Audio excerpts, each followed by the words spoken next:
So Nick, who runs the show back in New York, is a high school play-by-play voice. And, Nick, you had an unbelievable story that happened this past weekend. Share it with everybody tonight.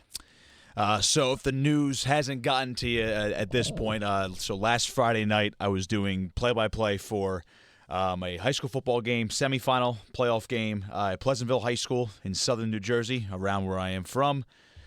So Pleasantville took on Camden. It was the semifinals. It was a great packed atmosphere. Both these teams were full of tremendous athletes, and it was only a 6-0 game. It was a defensive battle, and if you hadn't heard, there was a shooter at the game who ended up firing off 8 gunshots during the game, and it happened right in the middle of the action while I was in the booth, and I actually caught that whole situation on the broadcast as well. Yeah, I got to hear this. You have the play-by-play. This is you on the play-by-play. Yep. When gunshots went off. This made national news. Let's hear it. Only 25 yards from the line of scrimmage. Chestnut's going to return this one. He's staying at his own 50. Or staying at midfield. High snap to Washington again. Got it away. It's a spiraling kick. It's going to bounce forward, crossing the 50, across the 45, and it's going to roll at the 43.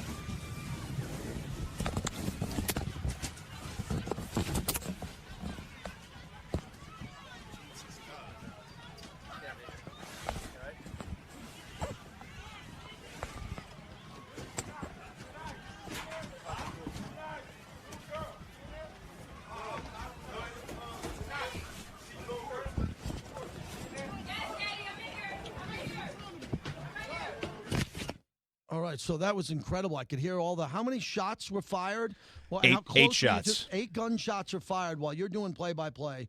You can hear them right in the background. What happened? Did they connect? What was the back line story here? Who was that, and were the police able to catch him? Yeah, so obviously the night of, it was just a hectic situation, and we had no idea what it was, and it was, at least at the start of those shots, I had 2 thoughts running in my head. It was either firecrackers or it was gunshots, and I didn't want to believe it was gunshots until I saw the entire crowd. There was about 1,000 people below our box in the bleachers on the home side that just took off and ran for their lives. Unfortunately, the shooter, it was a random act. It was not building up throughout the night at all. It had nothing to do with the schools, nothing to do with the kids, nothing to do with the towns. It just happened to be a random incident, apparently related to a gang situation. There was a target at the game, and I guess the shooter ended up seeing him there and just randomly started firing just to take him out. Unfortunately, the shooter did nail 3 victims. One was just a 15-year-old male was grazed. He is okay. The 27-year-old male was hit. He got surgery. He actually was the target, and he was actually one of the 6 men arrested in this situation. And then the worst part of it, unfortunately, a 10-year-old boy was struck, and he is currently in critical condition at the moment. What a sad story. I mean, for you on the play-by-play, that will be a moment that stays with you not only as a broadcaster but a human being for the rest of your life. What happened there? Clearly, you're telling me the game was canceled immediately and chaos ensued. What was that like for you? Did you get a chance to go back on the broadcast to say what happened, or did everybody just clear the stadium? Pretty much everyone cleared the stadium. I believe my producer back in studio, I think he cleared it up. So I don't actually know what he did. As soon as you can hear after I stopped talking, that sound hitting the deck was me getting underneath the table in our booth. Threw my headset off all my color commentator Steve. So we hit under the table for a few minutes, and then once I think somebody peeked out of the press box and noticed that it kind of cleared. And then it was just all commotion with the EMTs tending to the victims. So we stood up, and then I was talking. I made a phone call first to my parents because, God forbid, they weren't around in the state at the time. So they, last thing I need is for family and such to see that over social media without knowing if I was all right or not. So I immediately made a call. And I talked to my producer back in studio. I said, we're going to pack up, just take it over, do whatever you have to do back in studio.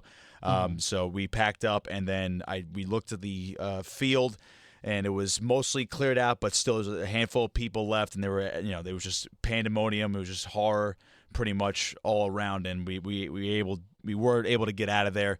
Game was canceled immediately, and it is going to be resumed. It actually just was announced officially today that it is going to be resumed on Wednesday afternoon at 4 p.m. And the Philadelphia Eagles actually were kind enough they are going to allow the game to be resumed from that point in the third quarter. The game's going to be played at Lincoln Financial Field at 4 p.m. on Wednesday. Yeah, I just saw that as I was Googling this, and it came up here that the Camden-Pleasantville football game, halted by shooting in the stands, will conclude at Lincoln Financial. That is a great move by the Eagles.